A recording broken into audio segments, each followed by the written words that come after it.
a gente, infelizmente, hoje tem esse costume, né, de que a educação ambiental, ela começa a acontecer em função de alguma ação que trouxe algum prejuízo ambiental, e aí você faz atividades educativas para tentar reverter esse processo. Mas ela funcionaria muito melhor, né, o mundo seria todo muito melhor, se isso acontecesse já previamente, né, gosto de fazer uma comparação que eu aprendi também assistindo a uma palestra, que a gente pode comparar com a medicina, né? Quando se iniciou a medicina, ela era totalmente curativa. A gente, quando se machucava ou quando tinha alguma doença, ia procurar um médico, tomar um remédio, né? Fazer o curativo. E depois, conforme o avanço da ciência, ela passou a ser preventiva. Você consegue ter ações para prevenir de se acidentar, para prevenir, né, de ser acometido por uma doença. E isso funciona porque tem ações de promoção de saúde. E a educação ambiental é essa ação que promove essa valorização e essa conservação do meio ambiente. Se ela é executada, né, desde o princípio, a gente consegue ter um resultado muito melhor. E essa charge do Armandinho representa muito isso, né? Que a gente não precisa esperar que um mico-leão preto, por exemplo, entre numa lista de animais ameaçados para começar a se preocupar com a conservação deles. Então, esse é o ponto inicial que a gente tem que pensar sobre educação ambiental. O que eu posso fazer para, claro, ajudar os problemas ambientais que já estão acontecendo, mas também para conscientizar a nossa população para que outros não venham a ocorrer com maior intensidade. E também é uma utopia, infelizmente, por mais que a gente tenha esses sentimentos, que a gente vai conseguir salvar o mundo, todas as espécies, todas as florestas e resolver todos os problemas ambientais.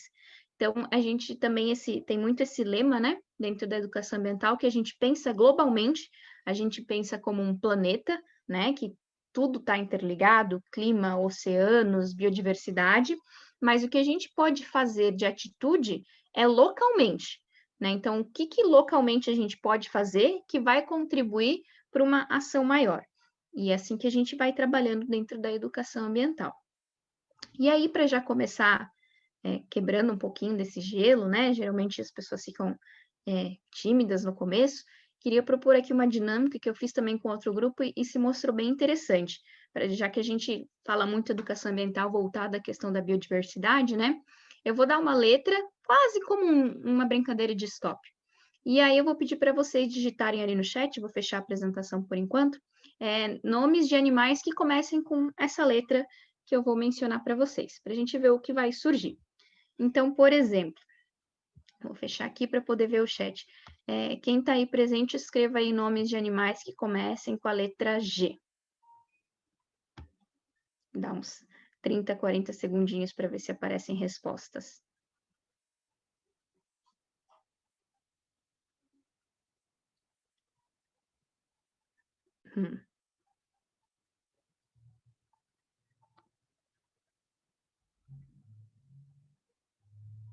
Tá. Podem escrever, quem ainda não escreveu, já escreveu com G, animais que comecem com a letra L.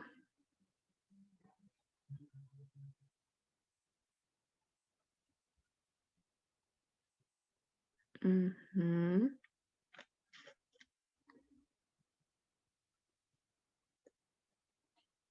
Para finalizar, então, alguns que comecem com a letra T de Thaís.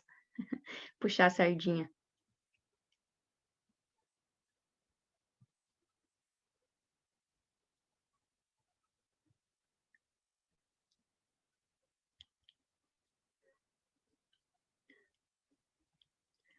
Bom, já deu para ter uma ideia. Vou dar aqui uns 10 segundinhos para ver se mais alguém vai escrever enquanto eu volto à apresentação, né? E que eu queria que a gente percebe, é claro, aqui provavelmente que, né, que eu estou vendo alguns colegas participando, já tem também uma convivência maior com a educação ambiental, já tem um outro tipo de interação, mas se você faz isso com uma turma que não tem essa convivência, apesar de que aqui também apareceu, né?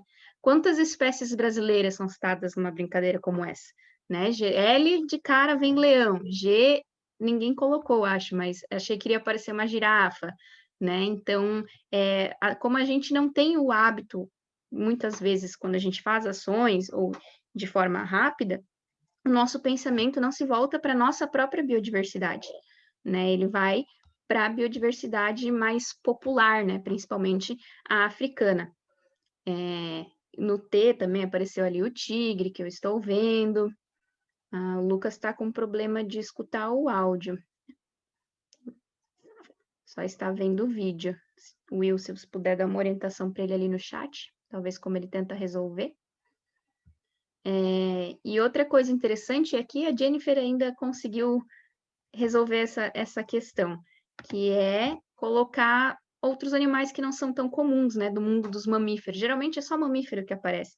Não apareceu nenhuma ave, apareceu ali um grilo, mas não apareceu nenhum anfíbio, não aparecem os peixes, né? O T podia aparecer um tubarão. Então, isso mostra como o nosso olhar, muitas vezes, também está voltado para o exterior e não tanto para a nossa realidade comum, né? Então, como é que a gente pode passar uma mensagem com qualidade? Como é que a gente pode ensinar algo que muitas vezes nós mesmos não conhecemos tão profundamente? Então, é sempre importante a gente ter em mente que educação ambiental, eu preciso me inteirar daquilo que eu vou promover. Se eu estou trabalhando para uma espécie de um grupo que protege mamíferos, né, eu tenho que focar nessa ação. Se eu trabalho para um projeto com animais da vida marinha, eu tenho que me aprofundar sobre esse conteúdo, para que eu tenha realmente conhecimento, né, passe confiança quando eu estou trabalhando sobre esse assunto. Então, essa dinâmica legal de fazer com grupos, até às vezes para quando você vai abrir uma atividade educativa, que você faz essa reflexão com o grupo, né? E eles começam a entender que realmente, às vezes, a fauna brasileira, no nosso caso, nossa realidade, acaba ficando esquecida. Opa, foi. E a educação ambiental, ela, apesar de a gente trabalhar muito com a ideia de sensibilizar, conscientizar, né? Para isso que a educação ambiental é utilizada, ela tem que se transformar em uma atitude, né? Que provoque alguma mudança naquela pessoa, naquele grupo. Então, através desses atos, dessas atividades, dessas ações pedagógicas que a educação ambiental realiza, ela faz uma conexão realmente entre a reflexão e a ação, né? Então, ela tem que provocar esse pensamento, que a pessoa analise o que está sendo abordado, e isso se transforme em alguma ação que vai ser tanto uma transformação individual, né? Aquela pessoa no seu dia a dia, na sua casa, no seu trabalho, na sua rotina, o que ela pode fazer de diferente, mas ao mesmo tempo uma transformação coletiva. Porque se todo mundo fizesse um pouquinho diferente, né, a gente consegue um resultado melhor, aquele velho ditado, né, de grão em grão a galinha enche o papo. Na educação ambiental a gente tem que ter muito isso, que muitas vezes a gente pode ter o sentimento de frustração, também quando vai realizar uma atividade, né, uma ação educativa, porque pensa, nossa, eu vou ficar 1 hora com esse grupo, vou fazer uma atividade muito bacana e tenho certeza que todos eles vão sair mais preocupados, não vão mais fazer essa atitude que é ruim para essa espécie, e às vezes algumas pessoas desse grupo não vão dar a atenção que você esperava, né, e isso vai frustrar suas expectativas. Mas se 2 pessoas fizerem, você já saiu do zero, né? Então, é esse trabalho de formiguinha realmente, e que tem que ser, é melhor eles ter qualidade nesse sentido, né? Então, que tudo que a gente promova de sensibilização, conscientização, isso gere uma ação prática no dia a dia daquela pessoa. Essa é a chave, né, da educação ambiental. E o educador, ele é um grande mobilizador, que vai gerar multiplicadores. Por que mobilizador? Porque ele que tem o poder, né? Muitas vezes as pessoas sabem o que fazer. A gente tem hoje rodeado de informação em redes sociais, de todas as formas, né? Não tem como a pessoa não querer saber sobre aquele assunto. Ela pode procurar da forma que ela quiser. Mas muitas vezes falta aquele pontapé, aquele empurrãozinho para começar que ela realmente tenha essa atitude diferente. Então, essa mobilização dificilmente ocorre de forma espontânea, né? Isso foi retirado de um curso do próprio Ministério do Meio Ambiente, dentro de unidades para educação ambiental e unidade de conservação. Essas mobilizações, elas têm que ser motivadas por crenças e também por interesses compartilhados, e depende de um incentivo para isso, né? Então, eu vejo o educador como esse incentivador, esse mobilizador, né, que vai reunir essas pessoas que estão interessadas, como diz o Armandinho, em mudar o mundo. Porque a gente não muda, na verdade, o mundo, a gente muda as pessoas, né? Com atitudes diferentes, a gente pode fazer esse mundo melhor. Então, que o educador se veja realmente como essa pessoa, entenda, né, o seu papel e o seu potencial, a sua importância nesse processo.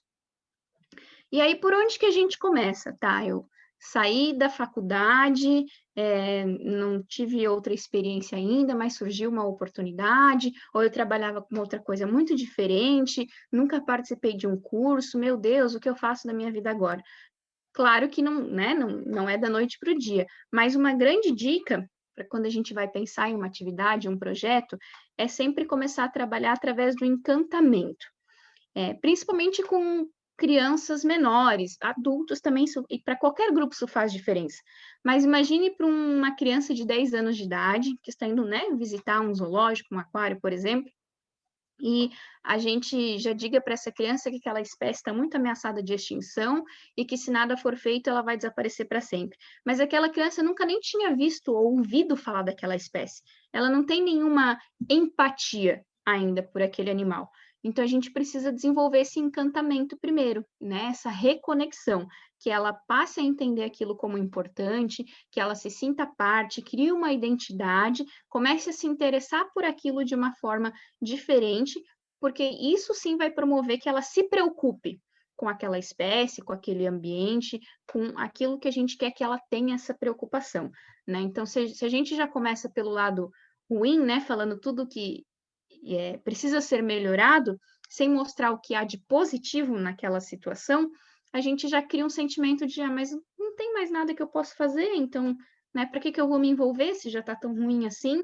Então, primeiro a gente precisa promover esse encantamento, né? Seja sobre uma espécie, seja sobre uma cidade, uma floresta, um parque, uma unidade de conservação, aonde você esteja trabalhando com educação ambiental, um projeto, né? Para que aquilo a pessoa crie essa conexão e esteja aberto a entender o que está acontecendo com aquela espécie ou aquele ambiente. E dá para promover encantamento com muita coisa, né? A gente fala em encantamento, a gente pensa logo naqueles animais que a gente chama até de fofofauna, né? Que são os fáceis, os animais bandeira, que todo mundo fica, porque é muito carismático, né? Muito fofinho, chama atenção. Mas é nosso trabalho de educador também conseguir fazer com que aquela espécie, por exemplo, que está sendo trabalhada, ela desperte essa mesma sensação nas pessoas. Um grupo que a gente pode pensar, utilizar como exemplo aqui são os morcegos, principalmente agora, né? Que existe aí tanta discussão sobre os morcegos terem sido um vetor para a transmissão, né, da pandemia, do Covid. Então, é um grupo que está em auge no momento. E muitas pessoas criam raiva desses animais, já tinham por todas as questões míticas, né, com a questão da raiva, de que ele transmite, de que é um animal ruim, de que não traz nada de bom. E aí agora veio a pandemia do Covid. Mas antes da gente falar de quais atitudes humanas a gente tem que trabalhar em relação ao grupo dos morcegos, que as pessoas entendam o porquê que esses animais são importantes, o papel que eles fazem na natureza. Mas não adianta só dizer que ele espalha sementes, que ele poliniza e que ele se alimenta de insetos, então ajuda a controlar, isso que pode virar um problema. Isso muitas vezes acaba sendo muito técnico. Para alguns grupos, a gente realmente só consegue pegar quando cria aquele sentimento de, oh, meu Deus, né? Então, um exemplo aqui, vou compartilhar outra tela agora. É um vídeo que eu gosto muito, né? Que eu vi uma vez e que também me ajudou a melhorar a minha percepção sobre esses animais, né? Aqui é tipo um orfanato, né? Eles cuidam de morcegos órfãos, enfim, lá na Austrália. E eles fizeram esse vídeo bem fofinho, né? Às vezes a gente até esquece que eles são mamíferos, né? Que eles mamam, enfim. Então, vai mostrando um pouquinho de como esses bichinhos podem ser fofos também, encantar muitas pessoas. Eu acho que eu não compartilhei o som, mas é só uma musiquinha de fundo, também não faz muita diferença.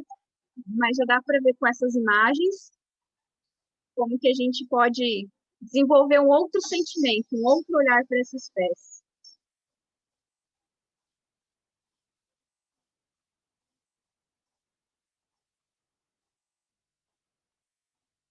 Bom, pelo menos para outros grupos que eu passei esse vídeo, eles falaram: Meu Deus, não pensei que os morcegos podiam ser tão fofinhos.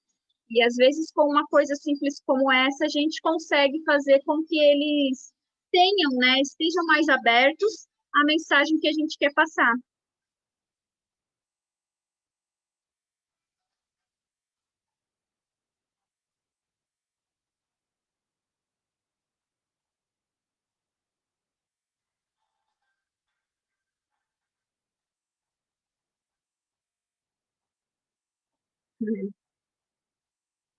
Tem umas carinhas fofas também.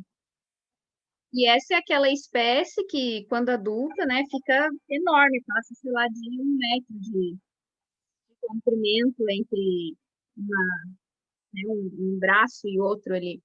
Então, a gente tem esse potencial, né? A gente tem que buscar recursos para promover esse encantamento. E depois que esse público está encantado, aí sim a gente vai conseguir passar para ele um outro tipo de mensagem, né, relacionado ao nosso propósito educativo naquela situação. Deixa eu voltar à apresentação original aqui, então. Então, eu consegui encantar o meu público, né? O que eu gosto muito dessa frase, que até hoje eu não descobri o autor, escutei uma vez e já procurei, que a gente toca o coração para ensinar a mente. E com certeza, sempre que as nossas atividades elas vão por esse caminho, né, dessa sensibilização emocional, é, vários estudos provam, né, de percepção ambiental, que as pessoas absorvem muito mais, elas aprendem muito mais. Como eu disse, conhecimento, a pessoa pode se encher de conhecimento da forma que ela quer, mas como aquele conhecimento vai mexer com aquela pessoa, o que, que vai promover nela, é diferente. Então, esse lado emocional, de encantar, de carismático, faz diferença nesse trabalho educativo. Aí o videozinho dos morceguinhos, muito fofos. E depois que a gente fez esse processo, aí sim a gente pode falar, né, das diversas problemáticas que a gente tem e causar a decepção naquele momento de que nada está lindo e maravilhoso, infelizmente. Né? E aí a gente tem uma tonelada de assuntos para trabalhar. Utilizando exemplos recentes no Brasil, né, os acidentes de mineradoras, como o que aconteceu em Mariana, todos os impactos ambientais, da questão, né, dos rios, da fauna que vive ali, como aquilo foi afetado ainda mesmo depois de um tempo, as questões sociais que envolvem isso, a educação ambiental está muito ligada aos aspectos sociais também. Outro exemplo que a gente teve, né, há poucos anos aí, a questão do óleo no Nordeste, né, que matou várias espécies também, prejudicou muitos manguezais locais, muitas pessoas vivem daqueles produtos, né, os caranguejos, enfim, aqueles peixes, como o seu recurso para adquirir dinheiro para viver, né? Era disso que aquelas pessoas sobreviviam e não puderam mais fazer essas vendas porque havia um risco de contaminação. Então, novamente, o ambiental ligado ao impacto social. A questão da nuvem de gafanhoto também teve uma notícia, né, que aconteceu, que se aproximou do Brasil, podia causar grandes prejuízos na lavoura, isso iria mexer com toda a questão do mercado, dos valores. O Pantanal, né, principalmente no ano passado, literalmente explodiu toda essa questão dos focos de incêndio, né, serem os maiores da história, então afeta espécies, biomas, também toda a população que mora ali. E aí, mais recentemente, voltando de novo à questão de como a biodiversidade está envolvida, né, até na nossa nova pandemia aí do coronavírus, né, com todas essas pesquisas e reportagens que foram sendo feitas, tanto, né, do morcego, quanto com os pangolins, que é um dos animais mais traficados no mundo, né, para comércio alimentar e também por causa daquelas escaminhas que eles têm, e que pode ter sido, né, o vetor, né, pode ter surgido dali o vírus que agora está na população humana. Então, aqui, vejam que eu nem comentei dos mais comuns, né, que às vezes a gente trabalha em educação ambiental. Eu peguei uma reportagem, algo que existe, que é presente, que as pessoas podem acompanhar em qualquer lugar, e posso transformar isso num assunto mais global para a atividade que eu estou planejando. E aí a gente tem, claro, os clássicos dentro da educação ambiental, que assim, mais do que obrigação a gente falar e tem que pontuar, porque quanto água mole em pedra dura, tanto bate até que fura, né? São aqueles assuntos que a gente tem que ficar toda hora semeando realmente para as pessoas, que é a questão do desmatamento, da poluição, da caça, do tráfico de animais e do aquecimento global. Todo mundo com certeza já ouviu falar disso uma vez na vida, mas ao mesmo tempo nem todo mundo consegue entender a dimensão desses problemas. Como que uma pessoa caçando uma onça lá no Pantanal vai afetar a minha vida aqui em Santa Catarina, né? O que o urso polar magro tem a ver com a minha ação que provoca o aquecimento global? Né? Essas reflexões é através da educação ambiental que a gente consegue promover. Ah, mas eu não trabalho num lugar que tenha fauna selvagem, eu trabalho numa escola, eu trabalho num outro projeto, numa ONG, num local de resgate, e esses problemas não fazem parte da realidade das pessoas com quem eu vou trabalhar. Você tem outros problemas que você pode trabalhar e que são uma realidade comum para todo mundo, né? A gente passou a época da Páscoa, onde as pessoas dão coelhinhos, Natal, aniversário, às vezes dão o cachorrinho, o gatinho, o peixinho, né? Essa cultura ainda do pet ser presente sem que a família seja consultada, né? É diferente, por exemplo, eu sou madrinha daquela criança e a mãe já falou que ele quer um cachorrinho, que não teria problema, né? A gente não entra no mérito dessa questão, mas a gente sabe que a maioria faz isso sem constar a família que depois vai ter que manter aquele animal, se tem condições. E aí a gente chega em problemas onde o animal pode passar a vida acorrentado, ganhando comida uma vez lá por dia, que a pessoa vai ver como ele tá, sem poder expressar todos os seus comportamentos, ou pior ainda, né? Não sei se é pior, é ruim igual, na verdade. A pessoa se incomoda, não tem mais paciência e acaba abandonando esse animal, que vira um problema realmente, né, da sociedade, mas também para a fauna selvagem, né? Se for um gato, por exemplo, pode vir a prejudicar as aves locais, pelas suas atividades de caça, que não vão mais ser controladas, né? Então, a gente consegue, através do cachorro, do gato, que todo mundo conhece, trabalhar várias outras questões ambientais importantes. Não quero trabalhar com a parte de animais. A gente tem outras opções, as questões do jardim. Minha mãe quer fazer um jardinzinho, a minha tia, porque na escola a gente vai fazer um jardim para ter mais verde. E há uma preocupação de que nesse jardim a gente tenha espécies nativas que vão atrair a fauna local, que vão favorecer o clima, o ambiente, ou vai ser só um paisagismo? Né? Através de uma atitude simples como a criação de um jardim, a gente consegue trabalhar esses pontos.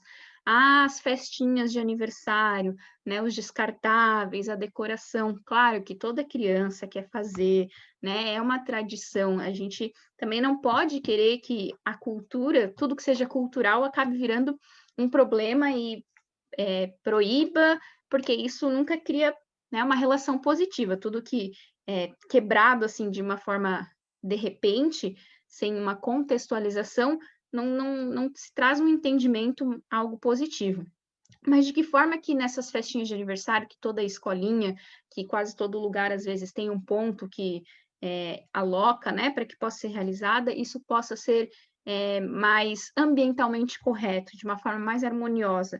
E o que a gente ensina de atitudes para as nossas crianças que vão aprendendo com seus pais, com seus tios, né? Que tipo de coisa cultural, né, da nossa família a gente está passando? São atitudes que promovem uma relação harmoniosa com o meio ambiente? Não. Então, são ações que acontecem na casa de todo mundo, que a gente pode trabalhar das mais variadas formas.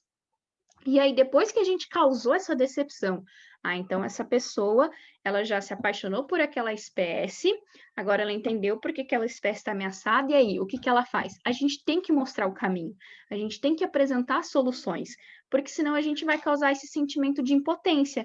Tá, mas eu não sei o que eu posso fazer agora, eu quero ajudar, e aí, como que acontece? Né? Então, é nosso papel também, dentro dessa construção, dizer o que pode ser feito para resolver, minimizar, né, colaborar com aquela situação. E voltando, né, para a questão da biodiversidade, a gente tem aí várias básicas que a gente pode ser falado. Se a gente está tratando de atropelamentos, né, dos animais próximos às rodovias, a gente pode falar das passagens de fauna, como que as pessoas podem se envolver nesses projetos, que elas podem ter mais atenção no trânsito, pode ser um motorista mais consciente, que ela pode, por exemplo, baixar um aplicativo que vai ajudar no monitoramento dos animais atropelados para exigirem atitudes das autoridades. Se ela está preocupada com o aquecimento, com a poluição do ar, que ela pode utilizar transportes alternativos, que isso também faz bem para a saúde, se ela tem essa possibilidade. Na questão do jardim, vamos fazer uma atividade agora, a gente passou a semana no meio ambiente, eu vi isso em quase muitos lugares, né? Distribuição de mudas. E de onde são essas mudas? São mudas da biodiversidade local, da flora local, ou são espécies exóticas? Aí a gente pode ter um risco, né? Então, mas é uma solução a gente incentivar que as pessoas tenham mais verde ao seu redor. eu vou fazer compras, eu vou deixar de usar a sacolinha plástica, né? O clássico dentro da educação ambiental, a questão da reciclagem, da diminuição do lixo. Eu quero ter maior contato com a biodiversidade, mas em vez de eu ter um passarinho preso na gaiola, eu vou fazer um comedouro que vai atrair a fauna local, vou pôr frutas que eles podem comer, né? Existem até sites que ensinam isso de uma forma bacana, que não vai impactar o meio ambiente. Então, qual que é a solução para aquele problema que eu apresentei, para aquela espécie, para aquele bioma que eu fiz a pessoa se encantar? Né? Então, acho que esses 3 pontos são a base para a gente pensar em construir algum projeto, alguma atividade dentro da educação ambiental. E, claro, a gente também precisa seguir esse círculo, né? A gente precisa primeiro de um diagnóstico. Por quê? Vamos usar o exemplo aí dos saguis que apareceram na última imagem. Eu faço parte de um projeto que defende os saguis. E eu vou fazer uma atividade com os moradores da comunidade onde aquela espécie existe, naquele município, para falar sobre o sagui. Mas muitas vezes o que eu quero falar, o que eu acho que é importante falar, as pessoas já sabem e não vai fazer muita diferença. Às vezes a curiosidade que ela tem e que vai me possibilitar fazer aquela conexão emocional é outra. Então, eu fazer esse diagnóstico do que as pessoas têm interesse em saber, qual que é a defasagem de conhecimento que elas têm sobre aquela espécie, sobre o que está acontecendo, faz muita diferença no momento que eu vou planejar a minha atividade educativa. Porque com base nesse diagnóstico, eu vou conseguir delimitar todas as atividades que vão ser necessárias, os atores, quem que vai ter que se envolver, quais pessoas, quais órgãos, que materiais que eu vou precisar, quanto que isso vai custar. Eu preciso de todo esse planejamento para que essa ação possa ser realizável, né? Às vezes a gente precisa muito de criatividade na educação ambiental, mas que ela seja realista. Às vezes a gente sonha demais e não consegue praticar. Então, é essencial eu ter um planejamento considerando todos esses itens. E aí sim eu vou conseguir implementar esse projeto, essa atividade, né? Essa ação que eu estou realizando. E claro, não termina aí. Eu fiz a atividade. Ok, show, acabou. Eu preciso avaliar os resultados disso. Funcionou como eu esperava? Teve algum problema no meio do caminho? Eu vou precisar, se eu for repetir essa atividade, fazer uma ação de uma forma diferencial? Teve um impacto que eu esperava, que estava dentro da expectativa? Não teve? O que eu posso fazer para melhorar? Né? Vira um novo diagnóstico para fazer um novo planejamento. Então, isso é cíclico. Né? E é muito importante a gente também seguir esses passos para conseguir ter um resultado melhor. E aí eu vou dar um exemplo prático, né? Por exemplo, no meu mestrado, eu estou trabalhando com uma espécie chamada tucutuco das dunas, que é esse roedorzinho aqui, muito pequenininho, geralmente tem umas 200, 250 gramas, um pouco maior que a palma da mão. Ele só vive no estado do Rio Grande do Sul, só numa faixa do litoral, ele vive só na primeira faixa de dunas, naquela literalmente que as pessoas pisam quando vão para a praia, em um pedaço do Rio Grande do Sul. Nem eu conheci essa espécie antes de ir para o mestrado, né? A gente tem tantas espécies no Brasil, aí volta aquela questão lá da brincadeira da dinâmica, né? Como a gente tem que se esforçando para conhecer. E aí, claro, fui estudando, a gente, para o mestrado, vai tendo a parte científica dessa espécie, o que já se sabe, o que não se sabe, né? Como que a gente está trabalhando para a conservação dela. E aí, numa oportunidade, né, dentro de uma disciplina de educação ambiental no mestrado, a gente propus esse teste diagnóstico, né? Das ações que a gente vai realizar, por exemplo, para a proteção do tucutuco, é realizar uma cartilha que as escolas locais vão poder utilizar para que os alunos conheçam a espécie que vive literalmente no quintal deles, né? E como que eles podem ajudar. E aí eu fiz esse teste diagnóstico com as alunas da turma, que são, né, nível superior, estão na faculdade. Coloquei uma fotinho e um texto inicial explicativo, quem era o tucutuco, que ele vive só no Rio Grande do Sul, que é uma espécie ameaçada, e fiz algumas questões básicas para que as pessoas enviassem respostas. Já que hoje a gente está no mundo do WhatsApp, o que eu fiz, né, a gente criou um grupo, eu passei para todas as alunas, nessa mensagem com essa foto e as perguntas, e pedi que cada uma enviasse para 3 pessoas da sua lista de contato, para ver, né, quase como aquelas correntes, para ver quem ia responder e o que iriam responder. E com base nessas respostas, daí sim a gente vai pensar nas questões educativas e lúdicas que a gente precisa dessa espécie, sem perder, claro, a base científica, para que ela seja mais apreciada pela população local e mais protegida. E é muito legal trabalhar com o WhatsApp, né, já que a gente vive nesse mundo, que ele dá uma resposta rápida, e porque, né, aquela questão de grupo de família, de tio, daquilo que fica passando bom dia, boa tarde, e vem lá uma mensagem, tucutuco, que espécie, será que diferente? Talvez alguma outra pessoa vai pesquisar, mas além das perguntas básicas, que as pessoas surgiram ali, que as pessoas quiserem saber do que esse bichinho é um rato, do que esse rato se alimenta, né? Que ele não é, se ele vive dentro da areia, tem comida para ele lá dentro da areia. E uma das perguntas que mais me chamou a atenção, que surgiu por mais de uma pessoa, é se ele transmite doenças para os seres humanos. Eu em nenhum momento pensei na abordagem que eu faria sobre o tucutuco para outros grupos, que eu precisaria falar do potencial dele de ser ou não um vetor de doenças e quais seriam essas doenças. E aí esse teste diagnóstico me abriu esse olhar. Talvez isso aconteceu por estarmos no meio de uma pandemia, que possa ter relação, né, aí com a vida selvagem. Algumas pessoas fiquem assim, aí esse bicho que eu não conheço, será que ele também pode me passar alguma coisa? Mas é algo que eu só descobri que eu vou incluir na minha atividade educativa porque eu fiz esse diagnóstico inicial. E para esclarecer todo mundo aqui que não conhece, ele não transmite doença nenhuma para o ser humano, tá? Podem ficar despreocupados. Se forem lá para o litoral do Rio Grande do Sul e encontrarem um tucutuco, não precisam ter medo dele. E aí, para a gente entrar aqui quase no final da nossa conversa, algumas premissas básicas, né, que acho legal da gente adotar dentro da educação ambiental, que também vieram através de experiências que foram sendo vivenciadas. Muitas vezes o grupo, né, que a gente vai trabalhar tem mais interesse nos animais africanos, como eu disse, americanos, enfim, aquilo que a BBC, National Geographic, muitas vezes produz, que nem sempre envolve espécies brasileiras. Isso não quer dizer que eu tenho que frear a curiosidade deles. Não é uma espécie que ocorre aqui, não vamos estudar. Porque isso pode causar um sentimento de frustração também, e ele perdeu o interesse de colaborar, né? Aquele aluno ou aquele adulto que tem curiosidade sobre aquela espécie. Mas como que eu posso fazer isso ser transformado para um interesse que eu quero? Então, por exemplo, valorizar a fauna brasileira. Se o grupo quer estudar as girafas, tá, qual que é o papel da girafa na savana africana? A gente tem uma espécie no Brasil que faça um papel similar? Ou em relação de tamanho, se ela é o mais alto, qual que é o mais alto do Brasil? Né, para esses grupos mais infantis, a gente consegue criar esses tipos, novamente, de conexão que faz com que a gente atenda a expectativa daquele grupo e, ao mesmo tempo, consiga passar a mensagem que eu me propus a fazer dentro da educação ambiental.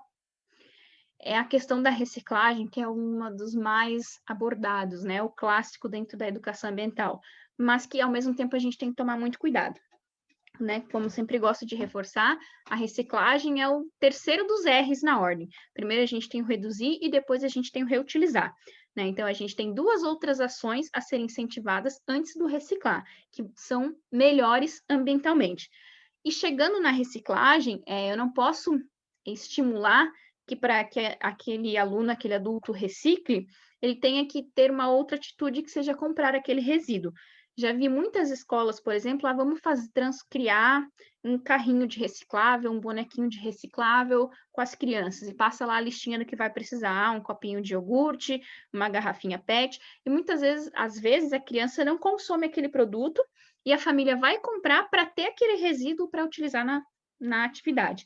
Então, isso não tem nada de educativo, na verdade, eu estou incentivando uma atitude que eu não quero, né? Então, por isso a gente tem que, quando pensa, por exemplo, na reciclagem, que é o exemplo aqui, ver quais as atitudes que aquilo vai desencadear antes ou depois, para ver se faz sentido dentro de um contexto ambiental.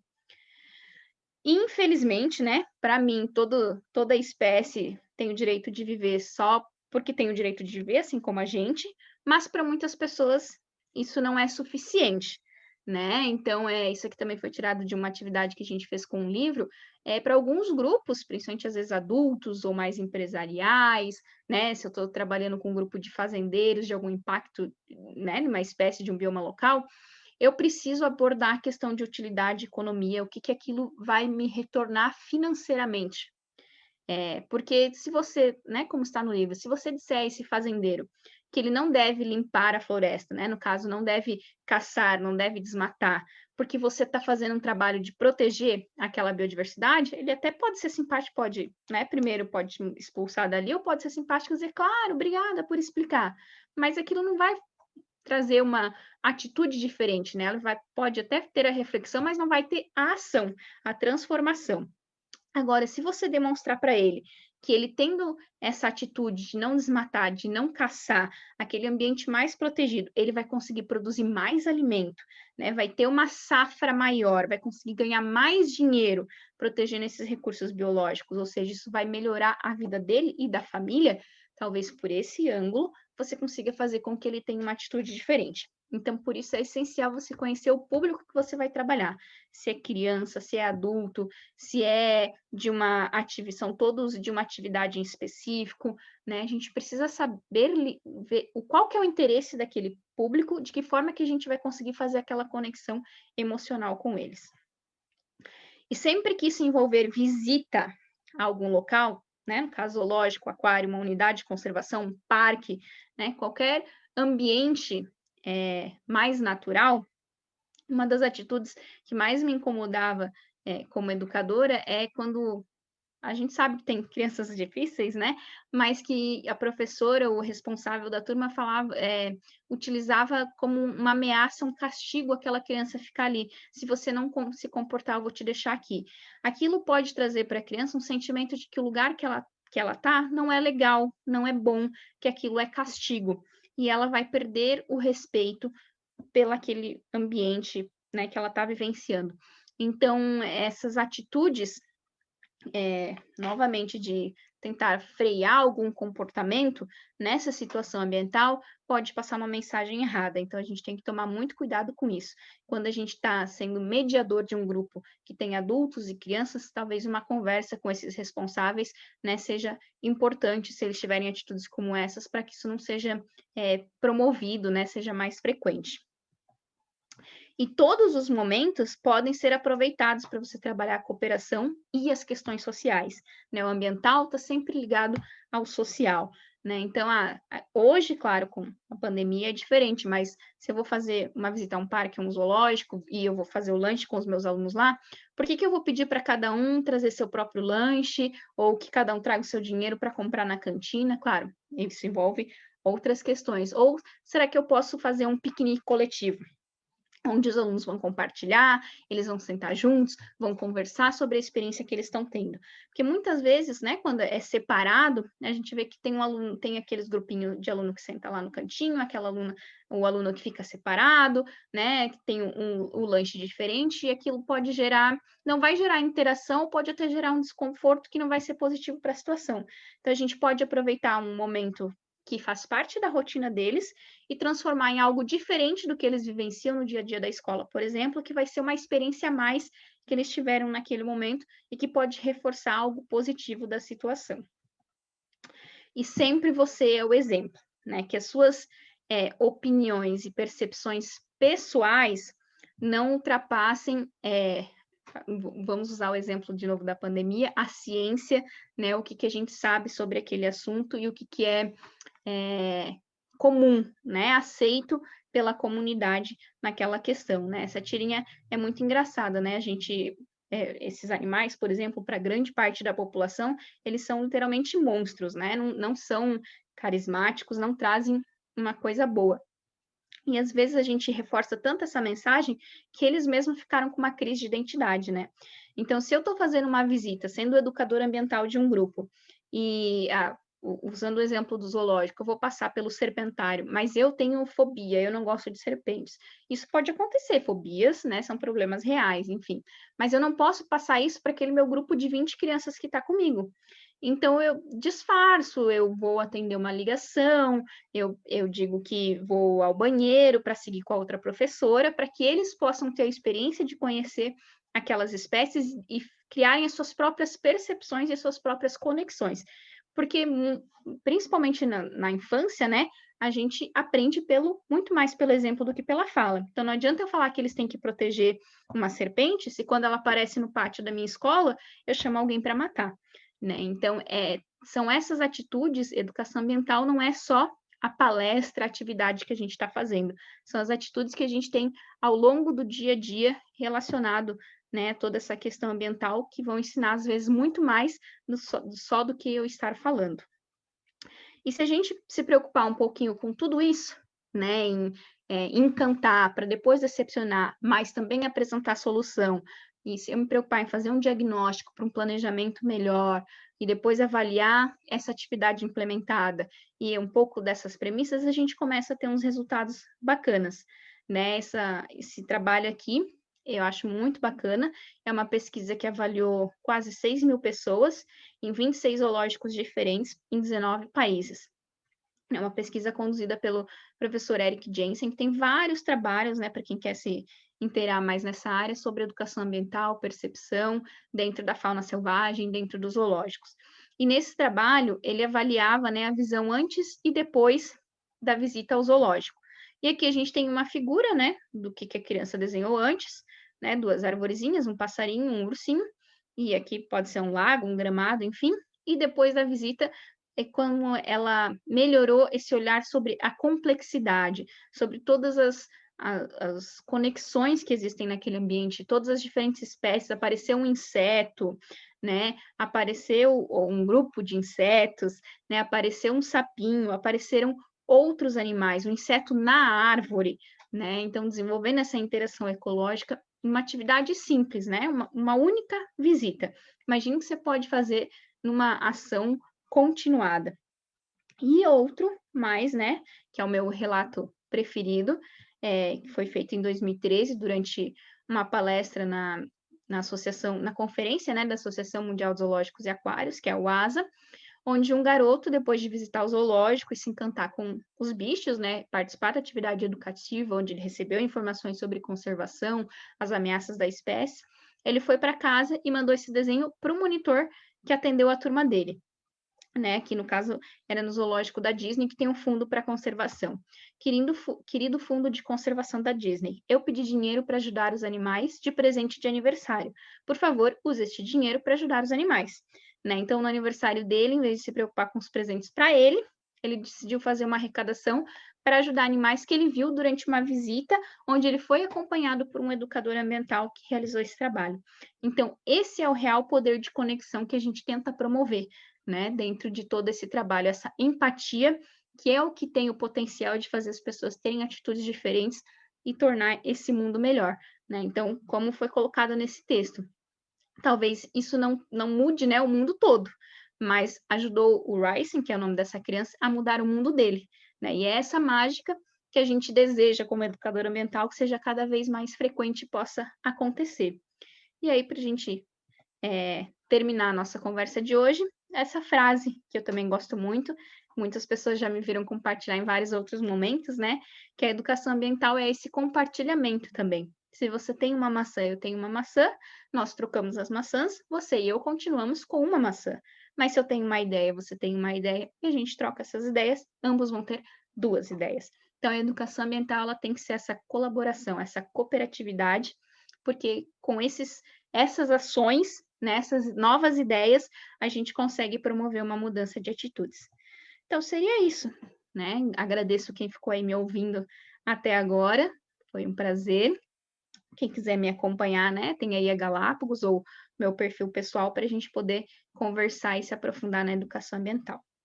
Muito obrigada, pessoal. E agora? Estou vendo agora, vou terminar de ver os comentários aqui. Eu sempre achei os morcegos fofos. Mas não é todo mundo que tem essa opinião, né? Para muita gente não são assim, então a gente tem que desenvolver. Parabéns, obrigada, Rafael. Eu não sei como é que, Will, me ajuda aí, como é que funciona, se vai ter alguma coisa de perguntas ou não. Pessoal que tiver alguma dúvida, pode mandar para a gente pela Galápagos. Eu vou passar o e-mail aqui no chat. E a aula essa palestra vai ficar disponível no nosso Instagram e no nosso link do YouTube, para quem puder ver, né, quiser assistir novamente, ou para quem não estava aqui no momento. E qualquer dúvida ou se vocês tiverem algum tipo de assunto que vocês queiram saber mais, ou falar diretamente com a Thaís, pode mandar para a gente ou enviar para ela, que a gente vai conversando e colocando isso tudo em novas pautas, né?